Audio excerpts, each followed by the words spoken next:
So guys, আজকে আমি কথা বলবো দুইটা অ্যাপ সম্পর্কে। দুইটা অ্যাপ, একটা দুটোটাই হচ্ছে বাংলাদেশী এবং দুটোটাই মেডিটেশন দেয়। একটা হচ্ছে হপিনিটি আর একটা হচ্ছে ফিডার। কোন অ্যাপটি সেরা আমি আজকে সেটা নিয়ে কথা বলবো। এক নম্বর যেটা কথা হচ্ছে, আপনি ফিডার চালাতে গেলে আপনার এখান থেকে স্মুথলি কাজ করবে না, ঠিক আছে? এখানে স্লো এবং এখানকার মনিটাইজেশন অনেক হার্ড।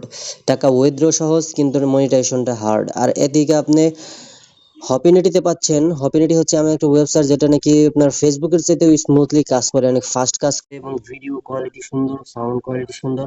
এবং এখান থেকে আপনার মনিটাইজেশন খুবই সোজা, মাত্র 5,000 ফলোয়ার্স এটা ওপেন হয়ে যাবে। তারপরে আপনি মনিটাইজেশন ইনকামের জন্য প্রযোজ্য, যে ফাস্ট কাজ করে করে দেখতে পাচ্ছেন।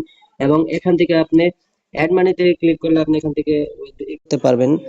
আর আপনি যদি উইথড্র করতে চান, তাহলে যে পে আউট অপশনে ক্লিক করলে বিকাশ, নগদ, রকেটের মাধ্যমে উইথড্র করতে পারবেন, যে কোনো সময় যে কোনো টাকা দিয়ে। মানে এখন কথা হচ্ছে, ফেসবুকের বাপ হচ্ছে আপনার হপিনিটি। তো আমি সাপোর্ট করবো আপনাকে 100% মধ্যে 90% এটা চালান, এবং 40% আপনি যে এখানে একটা অ্যাকাউন্ট ক্রিয়েট করে রাখেন, ঠিক আছে? পরবর্তীতে যে আপডেট আসলে কি হয় সেটা বলা যায় না।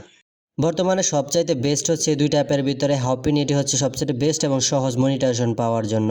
আর আমার ভয়েসটা খারাপ হয়েছে এই কারণে, কারণ এগুলো ভিতরে গেলে মাইক্রোফোন কেন যেন অফ হয়ে যায়, বুঝছো? অটোমেটিক্যালি সাউন্ড কম আসে।